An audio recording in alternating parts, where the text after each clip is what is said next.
É uma alegria estar novamente com vocês para o nosso estudo em grupo das obras de André Luiz e Chico Xavier. Estamos lendo Os Mensageiros e hoje é o capítulo 44, Assistência.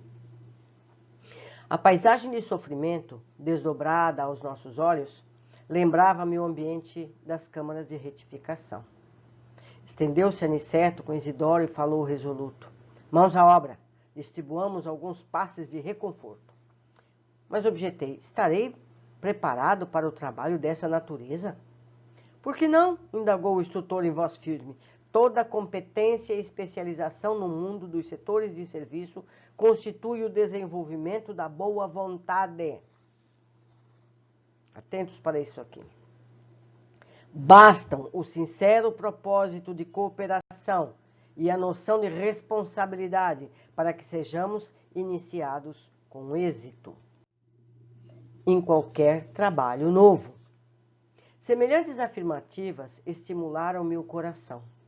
Recordei Narcisa, a dedicada irmã dos infortunados, que permanecia em nosso lar quase sempre sem repouso, como prisioneira do sacrifício. Pareceu-me ainda ouvir-lhe a voz fraterna e carinhosa. André, meu amigo, nunca te negues, quando possível, a auxiliar os que sofrem. Ao pé dos enfermos, não ouvides que o melhor remédio é a renovação da esperança. Se encontrares os falidos e os derrotados da sorte, fala-lhe do divino ensejo do futuro. Se fordes procurado algum dia pelos espíritos desviados e criminosos, não profiras palavras de maldição. Anima, eleva, educa, desperta, sem ferir os que ainda dormem. Deus opera maravilhas por intermédio do trabalho de boa vontade. Sem mais hesitação, dispus-me ao serviço.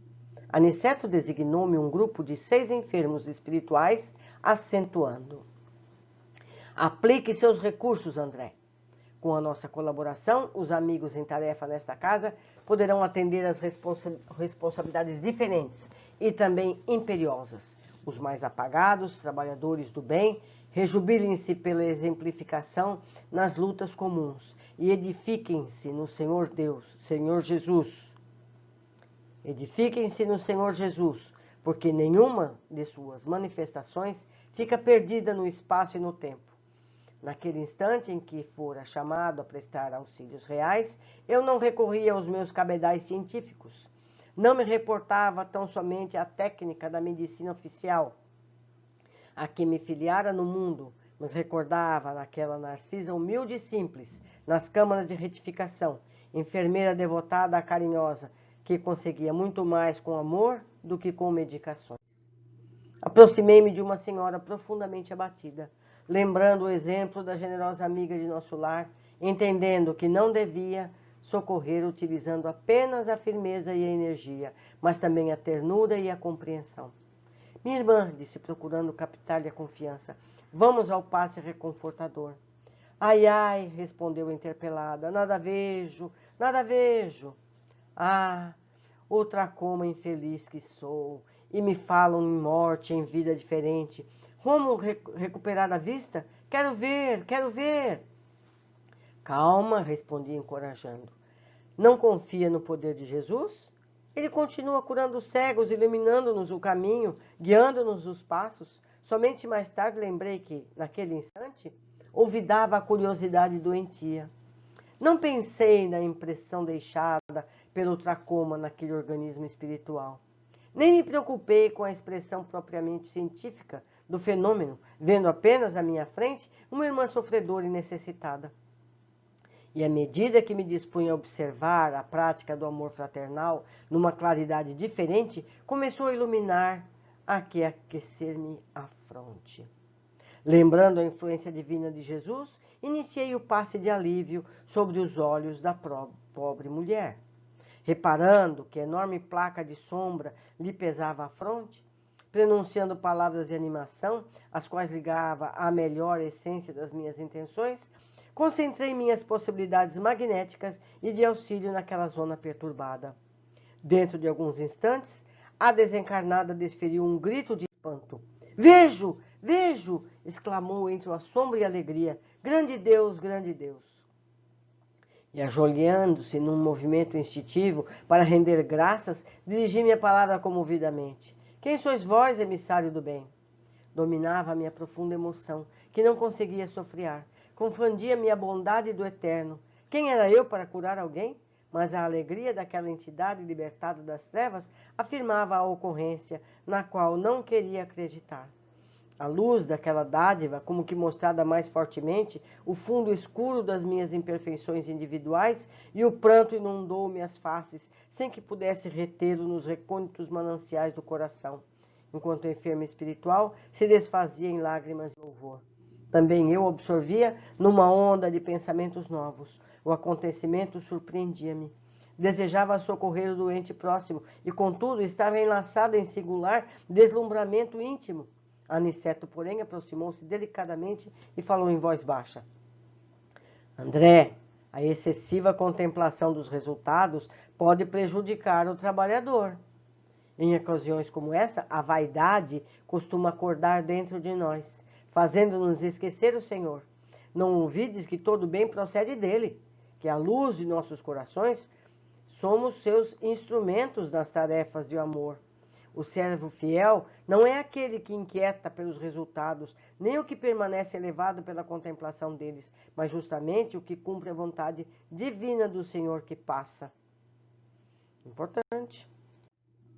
Aquelas palavras não poderiam ser mais significativas. O generoso mentor voltou ao serviço a que se entregara, junto aos outros irmãos, e, valendo-me do amoroso aviso, dirigi-me à reconhecida senhora, acentuando: minha amiga, agradeça a Jesus e não a mim, que sou apenas obscuro servidor. Quanto ao mais, não se impressione em demasia com a visão dos aspectos exteriores. Volte ao poder visual para dentro de si mesma, para que possa consagrar ao Senhor da vida os sublimes dons da visão. Notei que a ouvinte se surpreendia com as minhas palavras, que lhe pareceram talvez inoportunas e transcendentes, mas novamente firme na compreensão do dever, acerquei-me do enfermo próximo. Tratava-se de um infeliz irmão que falecera na Gamboa, vitimada pelo câncer. Toda a região facial apresentava-se com horrífico aspecto. Apliquei os passes de reconforto, ministrando pensamento e palavras de bom ânimo. E reparei que o pobrezinho se sentia tomável de considerável melhora. Prometi-lhe interesse amigo, a fim de internar-se em alguma casa espiritual de tratamento, recomendando que preparasse a vida mental para colher semelhante benefício, oportunamente. Em seguida, atendi a 2 ex-tuberculosos do Encantado e uma senhora que desencarnara em piedade, em consequência de um tumor maligno, a que um rapaz de olaria que se desprendera num choque operatório. Nenhum desses 4 últimos, contudo, manifestou qualquer alívio. Persistiam as mesmas indisposições orgânicas, os mesmos fenômenos psíquicos de sofrimento. Terminada a tarefa que me fora cometida, reuniu-me ao nosso instrutor e Vicente, que me esperava a um canto da sala, disseram: as atividades de assistência, exclamou Aniceto cuidadoso, se processam conforme observam aqui. Alguns se sentem curados, outros acusam melhoras, e a maioria parece continuar impermeável ao serviço de auxílio. O que nos deve interessar, todavia, é a semeadura do bem. A germinação, o desenvolvimento, a flor e o fruto pertencem ao Senhor. Vicente, que se mostrava fortemente impressionado, observou: o número de entidades perturbadas espanta. Vemo-las em diversos graus de desequilíbrio, desde nosso lar até a crosta. Aniceto sorriu e falou em tom grave: vemos esmagadora percentagem desses padecimentos à falta de educação religiosa. Não me refiro, porém, àquela que vem do sacerdócio, ou em parte da boca de uma criatura para os ouvidos de outra. Refiro-me à educação íntima, profunda, que o homem nega sistematicamente a si mesmo.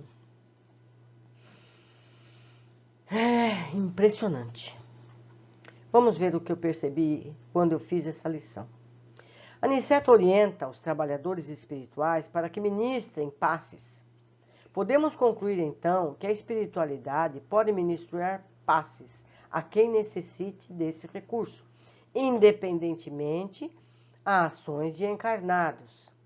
Acredito que durante as reuniões de estudo espírita, em casa ou no centro espírita, todos podemos estar sendo atendidos com passes em qualquer momento, não necessariamente na Câmara de Passes. Certamente tratamentos específicos carecem de atendimento físico nas câmaras, pois nessa condição podem também ministrar bioenergias e energias magnéticas. Então, são várias situações. A espiritualidade pode nos proporcionar energias para a maioria dos problemas. Porém, casos físicos, casos onde há uma patologia maior ou uma necessidade maior, na Câmara de Passe vai ser dado a bioenergia, as energias magnéticas, biomagnéticas, para essas pessoas poderem ter uma melhora mais efetiva do corpo físico, certo? Porque essa doença veio do corpo perispiritual.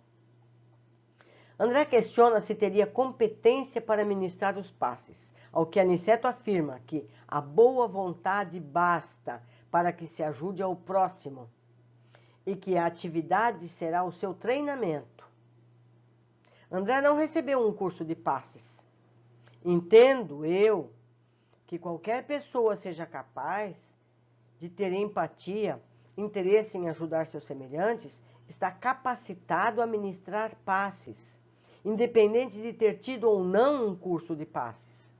É evidente que se ele tiver um mínimo de instrução, ele vai mais rápido. Mas é o seu caráter, a sua doação que vai fazer com que esse passe seja mais ou menos efetivo. Os espíritos que nos acompanham certamente nos orientam e intuem nossos gestos. É certo que um curso, um treinamento é de grande valia, mas a falta desse não deve nos inibir. Destaco ainda que as melhores pessoas para ministrar os passes nas crianças são as suas mães, porque elas desejam fortemente o bem dessa criança, porque o que cura é essa vontade de ajudar o outro. Eu lembro que nas primeiras vezes que eu ministrei passe, você sentia o que fazer, você sentia em que pontos você deveria intensificar a energia para aquela pessoa, e cada pessoa era diferente. Então, o que nós precisamos é um interesse no bem-estar do próximo. E essa ligação faz com que aqueles que estão além de nossos olhos, aqueles que estão colaborando no nosso momento de dar o passe, vão nos intuir os gestos, as manobras, os pontos em que deve ter mais energia. Pessoas que desencarnam com problemas físicos podem ou não continuarem a ter esses problemas. Cada caso é um caso. Precisamos entender essas diferenças e não desacreditar. Há pessoas que se dedicam ao esclarecimento de espíritos em comunicação mediúnica, que questionam o que os espíritos dizem sentir. Podem ser dores, frio, fome. São sensações que eles têm, apesar de não terem corpos físicos. Nós já vimos isso em estudos anteriores, vimos isso lá na Câmara, em nosso lar, e vimos agora nesse estudo. Não é porque ele está sem o corpo físico que ele não tem sensações.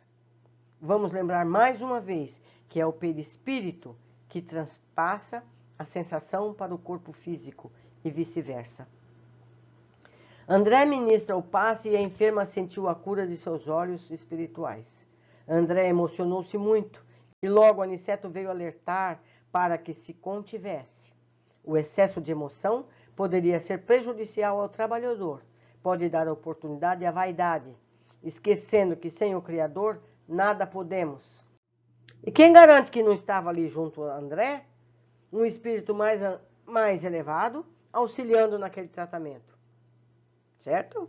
Até isso é possível que tenha sido o momento.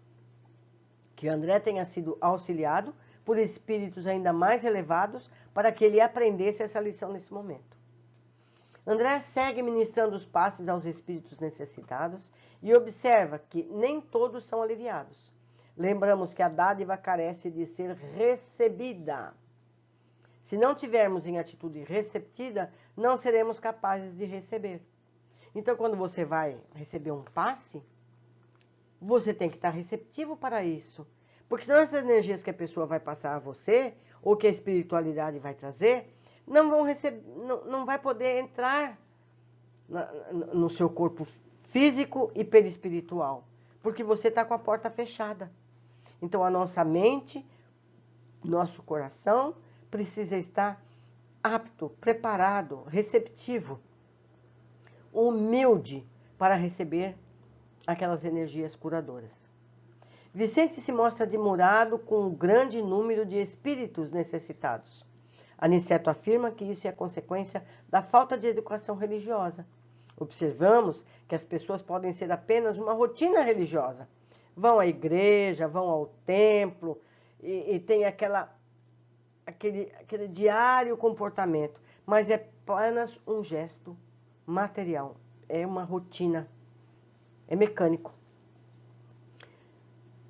Não é uma religiosidade verdadeira. Comparecem aos cultos, fazem as práticas recomendadas, mas não têm o sentimento espiritual que precisariam. Muitas vezes, pessoas que não frequentam templos têm mais religiosidade, estando mais ligadas ao Criador por verdadeiro entendimento, e não apenas por palavras. Observemos quantas pessoas que, apesar de frequentarem seus templos, continuam chamando o Criador por pequenas situações que as incomodam. Não é verdade? A gente não deve, sabe a frase? Não dizer o santo nome em vão? Por qualquer coisinha à toa, chamam o espírito para acudir. Será que eu mesmo não posso resolver isso? Será que eu não posso pedir ajuda de uma pessoa mais próxima? Será que eu preciso de uma divindade para vir me socorrer nisso aqui? Então, nós precisamos deixar de ser bebê chorão. Precisamos assumir a nossa encarnação e enfrentar os nossos problemas, as nossas dores, de uma forma mais adulta. Não é fácil, não estou falando que é fácil, mas nós precisamos começar. Um grande abraço, foi um prazer estar com vocês e aguardo os comentários.